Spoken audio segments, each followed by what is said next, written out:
मेरे भाई, जब वफ को खत्म करने का बिल पार्लियामेंट में पेश हुआ, उद्धव ठाकरे के एमपी तो नहीं थे। पार्लियामेंट का रिकॉर्ड निकाल कर देख लो और पूछो ये कैंडिडेट से, ये जो उद्धव ठाकरे का कैंडिडेट है इससे पूछो, ये वफ का बिल जो पार्लियामेंट में लाया गया इसके बारे में तुम्हारी राय क्या है? वो बोलेगा नहीं बहुत अच्छा है, छीन लेना चाहिए। ये बीजेपी के उम्मीदवार से पूछो आप, तेरी राय क्या है? वो बोलेगा बहुत अच्छा है, छीन लेना चाहिए। यानी दोनों की राय एक ही है।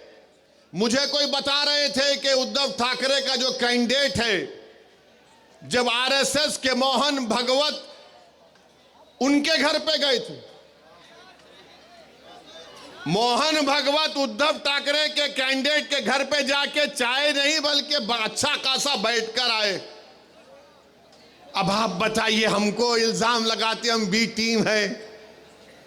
ये बीजेपी के उम्मीदवार साहब हैं, अभी चुनाव लड़ रहे हैं, एक से एक बात करते हैं, अनाप शनाप बकते हैं। मकसद क्या है कि इलेक्शन को हिंदू मुस्लिम बना दो, धूलिया की गरीब जनता की बात ना हो, मराठा रिजर्वेशन पे बात ना हो। तुमने धंगरों को जो धोखा दिया एसटी में डालकर, चुनाव के बाद देखना वो कोर्ट स्टे लगा देगी उस पर।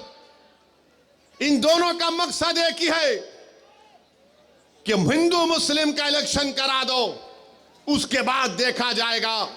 मुझे यकीन है कि यहां की जनता ना बीजेपी को इसमें कामयाब होने देगी, ना उद्धव ठाकरे के कैंडिडेट को इसमें कामयाब होने देगी। चुनाव होगा तो ये काम फारूक शाह ने किया, बताओ तुम क्या करना चाहते हो? हमने ये काम किया, बताओ तुमने 3 बार तुम विधायक बने, तुमने क्या किया? और मुझे बता रहे थे कि उद्धव ठाकरे के कैंडिडेट कैसे बात करते, फारूक साहब ने बड़ा अच्छे तरीके से दिखा दिया।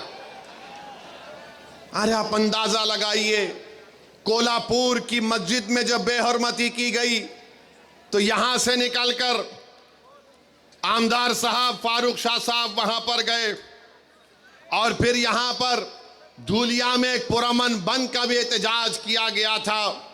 मेरे अजीज दोस्तों और बुजुर्गों, मैं आपको ये बताना चाह रहा हूं कि महाराष्ट्र की विधानसभा में हर समुदाय का एक आमदार है। मराठाओं के भी आमदार है, अपर कास्ट के भी आमदार हैं, हर समाज का एक आमदार है। जितनी उनकी आबादी उतना उनका हिस्सा है। मगर महाराष्ट्र की विधानसभा में अगर एक समुदाय है जिसकी आबादी के मुताबिक उनका आमदार नहीं है तो वो मुसलमान बिरादरी। आपको मालूम कि 1990 में 10% मुसलमान महाराष्ट्र की विधानसभा में जीत कर जाते थे। आज 2019 में सिर्फ 5% जीत कर गए। इसका जिम्मेदार कौन है बताओ?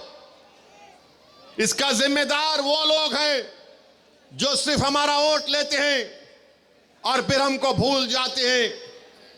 मैं आपको, धूलिया की जनता को, इन नौजवानों को, बुजुर्गों को एक पैगाम देने आया हूं कि इम्तियाज जलील 15 साल के बाद 2019 में मेंबर ऑफ पार्लियामेंट बना, खासदार बना। 2024 का चुनाव आया तो सब के सब एक हो गए। मोहब्बत की दुकान, नफरत की दुकान, तमाम दुकानदार एक हो गए और सब ने कहा कि हमने एक मुसलमान को टिकट नहीं दिया, ना मोदी ने दिया, ना उद्धव ने दिया, ना चाचा ने दिया, ना फुला ने दिया। सबकी एक ही ख्वाहिश थी कि कुछ भी हो जाओ महाराष्ट्र से, महाराष्ट्र के 11% मुसलमान का एक एमपी औरंगाबाद से जीतकर पार्लियामेंट में ना जाए। वो अपनी साजिश में कामयाब हो गए। इम्तियाज जलील को उन्होंने हरा दिया। मगर मैं सलाम करता हूं इम्तियाज जलील को, वो हार गया मगर वो मायूस नहीं हुआ। महाराष्ट्र की तारीख में महाराष्ट्र की तारीख में कोई एमपी का इलेक्शन हारने के बाद भी जब नामू से रिसालत का मसला आया तो इम्तियाज जलील ने कहा कि सब्ज गुंबद के मकी की गुलामी का हक अदा करने के लिए एमपी बनना जरूरी नहीं है, गुलामी का हक अदा करना पड़ेगा, मैं गुलामी का हक अदा करूंगा। मगर मैं आपको बाखबर कर रहा हूं, मैं आपको बता रहा हूं, वही साजिश धूलिया में करने जा रहे हैं। जिस तरह इम्तियाज जलील को हराया गया पार्लियामेंट के इलेक्शन में, उसी तरह की साजिश धूलिया में करना चाहते हैं और यही चाहते हैं कि फारूक ना बने।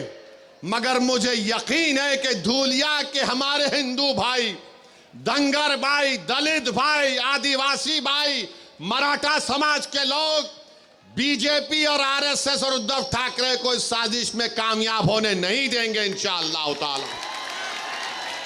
क्या आप इनको कामयाब होने देंगे? क्या आप इनको कामयाब होने देंगे? जिस तरह इम्तियाज जलील के खिलाफ साजिश की गई थी पार्लियामेंट में, क्या आप इनको हराएंगे या आप उनको कामयाब करेंगे? आप उनको नाकाम करेंगे? कितने लोग उनको नाकाम करेंगे? हाथ उठाओ। बिल्डिंग पर भी खड़े हुए लोग हाथ उठाओ।